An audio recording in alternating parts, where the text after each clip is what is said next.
कौशल विकास एवं उद्यमशीलता मंत्रालय के अधीन कार्यरत ACDC automotive skill development counselling द्वारा सफलतापूर्वक पार्टनर्स फोरम 2022 का आयोजन दिल्ली के हैबिटेट सेंटर में किया गया।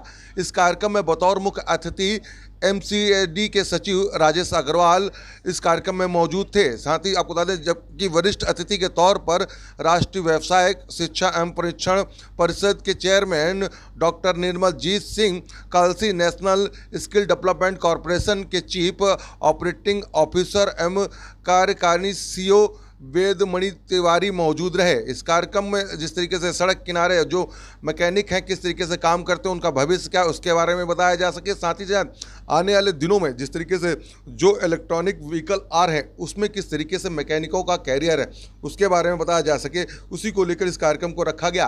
कार्यक्रम में ACDC द्वारा ऑटोमोटिव सेक्टर में कैरियर, नई तकनीक के साथ भविष्य की वे संभावनाएं और जरूरी स्किल की जानकारी देने के लिए एक कैरियर मार्गदर्शिका का विमोचन भी किया गया। Robotics, artificial intelligence, electric vehicle के साथ कैसे बने बिजनेस मॉडल और उसके लिए जरूरी कौशल के बारे में भी जानकारी दी गई। बतौर मुख्य अतिथि मौजूद आपको बता दें कि MSDE के सचिव राजेश अग्रवाल IS ने कहा कि सड़क किनारे मैकेनिक्स के को सर्टिफिकेट करने और उनकी नई तकनीक सिखाने पर जोर दिया जाएगा और साथ ही साथ किस तरीके से ग्लोबल कंपनी ट्रेनर के WL को सर्टिफिकेशन की सराहना करी। उन्होंने कहा कि अब मोटर वाहन क्षेत्र के लिए कौशल ट्रेनिंग के देने के लिए AR/VR आधारित कौशल परीक्षण को बढ़ावा देने की जरूरत है, जिससे युवा जल्द सीख सकेंगे। युवाओं को सिखाने की संस्कृति को आत्मसात करने और बहुकौशल पर ध्यान केंद्रित करने की अपील की और कहा कि इस तरह की सीखने का प्रत्युत्त हमारे युवा प्रश्न को दिया जाएगा और राष्ट्र निर्माण को बढ़ावा मिलेगा। उद्योग में जाकर सीखने, रिस्किलिंग, ऑफलिंग पर जिस तरीके से जोर है वो भी दिया गया। अब बहरहाल आपको सुनवाते हैं कि किस तरीके से इस कार्यक्रम में जो है ये बातें रखी गई और आने वाले दिनों में किस तरीके से जो भविष्य है वो यहाँ पर देखने को मिलेगा। जो मैकेनिकल इंडस्ट्री में आने वाले लोग हैं उनका भविष्य किस तरीके से आगे बढ़ेगा और किस तरीके से वो अपनी रोजी रोटी चला सकेंगे, उसके बारे में यहाँ पर पूरी जानकारी जो है वो दी गई। Because otherwise he will not be relevant for the marketplace.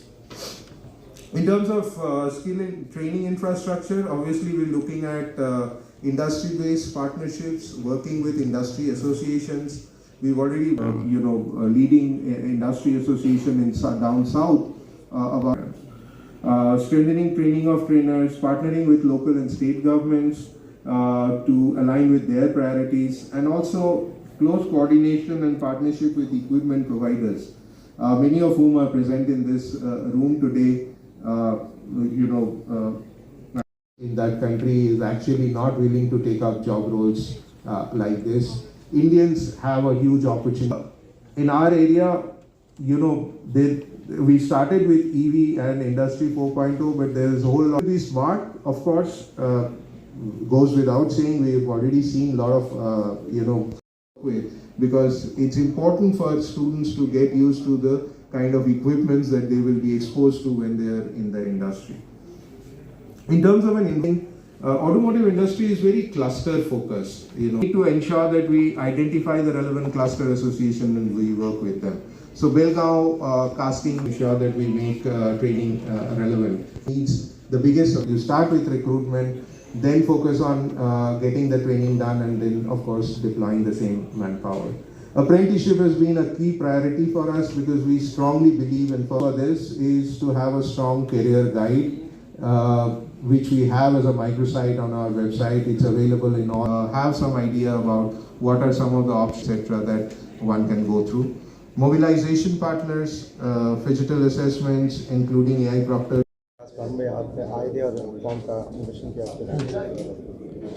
आज देखिए, आज ऑटो इंडस्ट्री के काफ़ी लोग मौजूद थे जो कंटेंट बनाते हैं, लॉन्ग टर्म स्किलिंग कोर्सेज़ का, शॉर्ट टर्म स्किलिंग कोर्सेज़ का, वो सारे लोग थे। तो आज उसी पे बातचीत हुआ कि टेक्नोलॉजी कैसे बदल रहा है और हमें जो इनफॉर्मल वर्कर्स बहुत सारे हैं ऑटो सेक्टर में, जैसे मैंने एग्जांपल दिया भाई, दिल्ली में तो मैं अपनी कार पे सरोजनी नगर में रोड साइड पे जाके रिपेयर करवाता हूँ। वो वर्कर्स बहुत ही अच्छे हैं पर उनके पास फॉर्मल स्किलिंग नहीं है।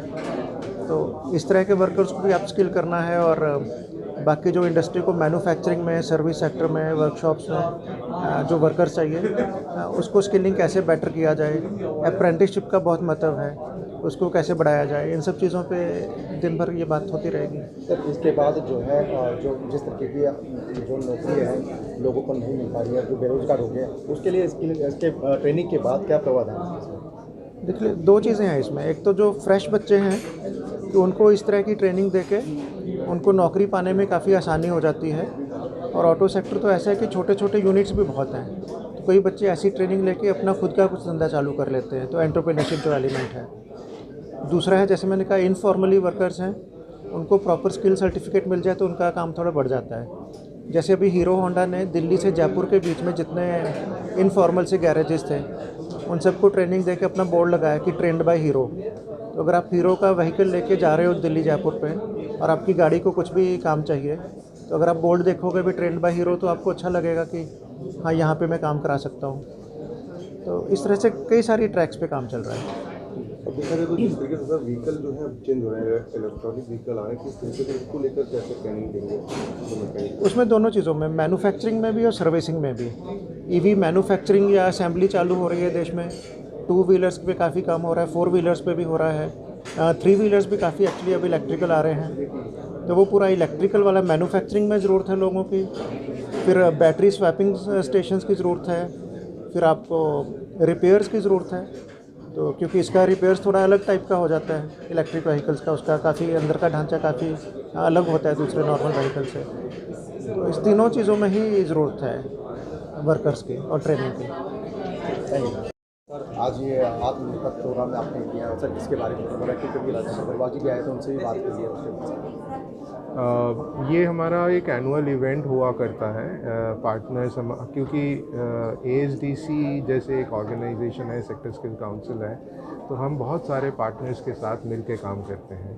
तो एक ये हम एनुअल इवेंट करते हैं ताकि हम उनसे जो भी बेस्ट प्रैक्टिसेस आए हैं उसके बारे में भी सबको मालूम हो जाए, क्योंकि एक प्लेटफॉर्म में सब लोग आ जाते हैं, उनसे सीख लेते हैं वो एक दूसरे से। दूसरी बात ये है कि हम एज ASDC ऑल्सो हम उनको एक हमारा प्रायोरिटीज़, हमारे जो आगे का जो सोच है वो भी हम उनके साथ साझा करते हैं, ताकि उनको एक दिशा निर्देश मिल जाता है कि किस तरह से काम करना है आगे। और इसीलिए हमारा इस साल का थीम भी रहा है 2 साल के ब्रेक के बाद कि सहयोगिता से आत्मनिर्भरता, क्योंकि उसी के सहयोगिता से ही हम आगे बढ़ सकते हैं। सर नई युवा पीढ़ी जो जिस तरीके से आ रही है अभी उभर कर, क्योंकि कोविड के टाइम पे बेरोजगारी हो गई थी, उसके बाद अब कितना स्किल आपने जो नए जो बेरोजगार लोगों को उसमें देखने को मिला? तो देखिए, पिछले साल का भी अगर हम आंकड़े देखें तो हमने सिर्फ अप्रेंटिस स्कीम में ही 60,000 बच्चों को नौकरी में लगवाए, जबकि पहले 2-3 महीने तो लगभग वॉश आउट हो गए थे, क्योंकि कोविड का जो दूसरा लहर था वो उस टाइम पे चल रहा था और कई फैक्ट्रीज़ भी बंद था। उसके बावजूद हम लोगों ने करीब 60,000 बच्चों को नौकरी दिला पाए।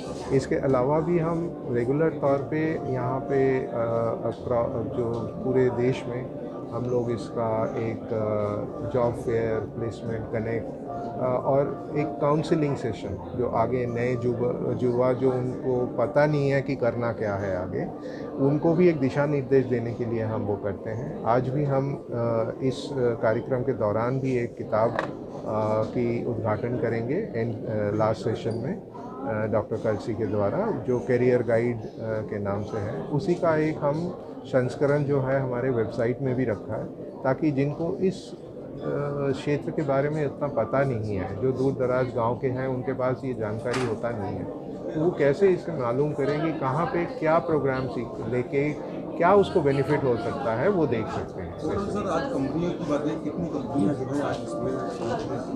तो हमारी कंपनी तीनों एसोसिएशन के रिप्रेजेंटेटिव्स रहे हैं, सियाम, एक्मा और FADA। ये तीनों हमारे सबसे बड़ी जो नेशनल एजेंसीज़ हैं, एसोसिएशंस हैं ऑटो इंडस्ट्री के लिए, वो यहाँ पे प्रेजेंट हैं, उनके रिप्रेजेंटेटिव्स हैं।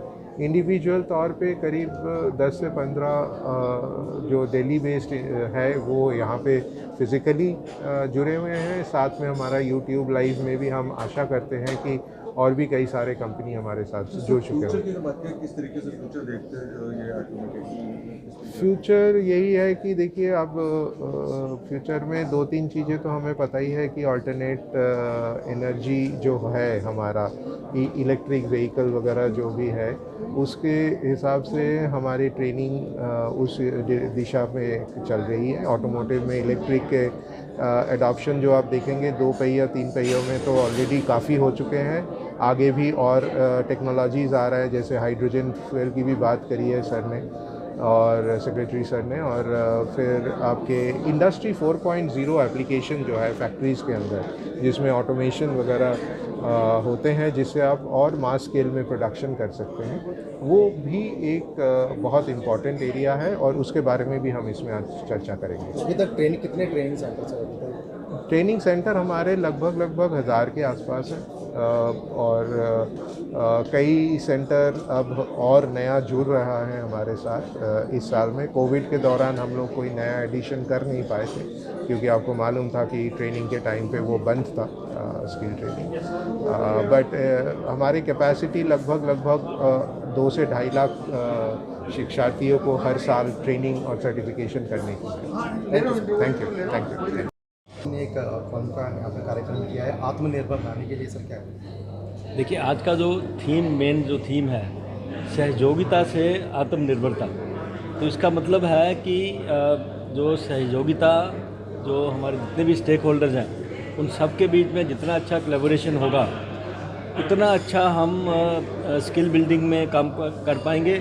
और अगर स्किल बिल्डिंग अच्छा होता है तो it will help in creating the आत्मनिर्भरता। ये बहुत ही you can say relevant theme है और हम ये चाहते हैं कि we are able to create collaboration amongst all these stakeholders. Stakeholders means it can be Government of India, it can be industry, it can be the people who have to get trained, it can be the training bodies, it can be the curriculum.